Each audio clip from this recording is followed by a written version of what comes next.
the heart of a hard Texas prison, there is an emerging light.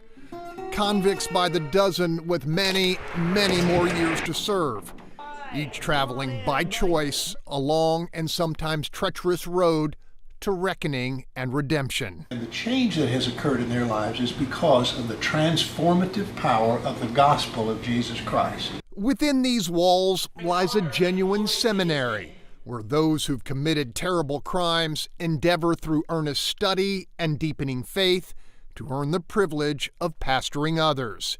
They are emissaries of peace, bound soon for 100 Texas penitentiaries, a mission that draws inspiration from the triumph of belief at a place called Angola.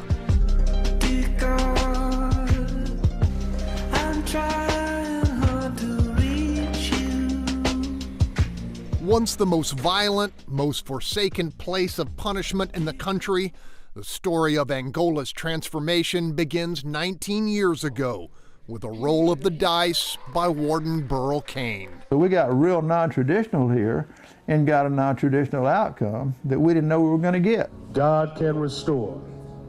He is a restorer. To plant the seeds of hope and morality, Warden Cain welcomed into the Louisiana State Penitentiary a Baptist seminary, whose professors of theology educated with rigor those of all faiths willing and able to answer the call. They become the source of guidance and love and personal relationships.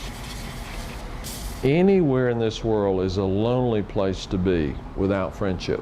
And they are godly men, confined to this prison farm for the duration of the life they have left, each choosing to ease the suffering of others by sharing the peace they've found in the Lord. We realize one thing, that if you want to see a community grow, then you have to put that hope into these people that we live around, because once you take the hope out the equation, then there's nothing left to look forward to. I'm doing the same thing here as I should have been doing as a leader in my community. I'm just in a different community now. A community where faith prevails over fear, in a place where all that's private are a man's thoughts. I realized that the very thing that I had been rejecting about God was the very love that I had always wanted in my life. A culture of civility and spiritual virtue embraced in equal measure by non-Christians. Among the graduates of Angola's seminary, Muslim Robert Warby. But it must start from the inside out. And I think that's what changed us. When we decide to change from here, from this heart, and allow God to work in our life, I think everything changed around us, everything. While many of Angola's seminary graduates pastor expanding church congregations, others have found an equally critical means of mending lives. What does that process take? Onto this prison where most inmates are destined to die has come a different kind of convict. Felons convicted of lesser crimes, soon to face the challenge of freedom.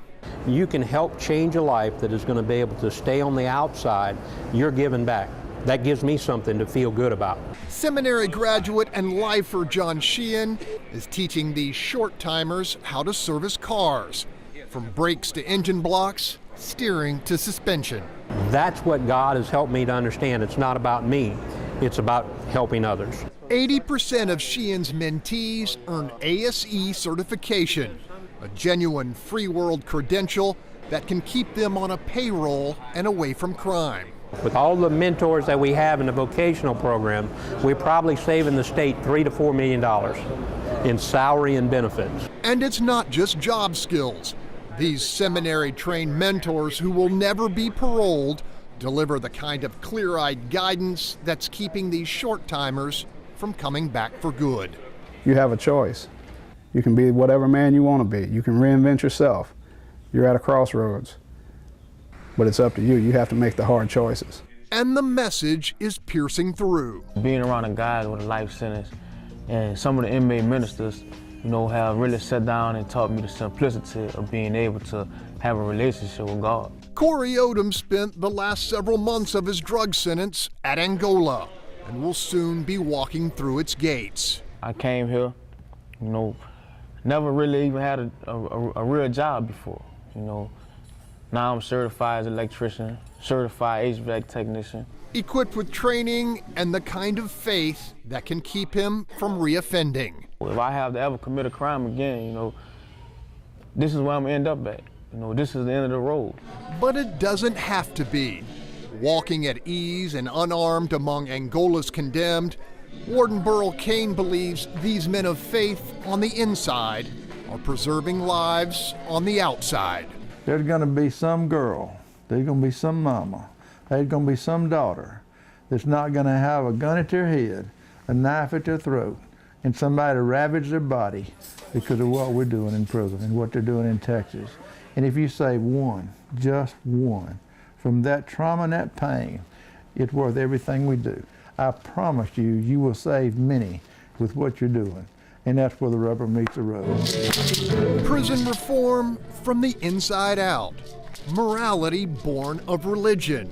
Religion inspired by the healing of a higher power. Within Angola, hearts changed, and God did the changing. Greg Groogan, Fox 26 News.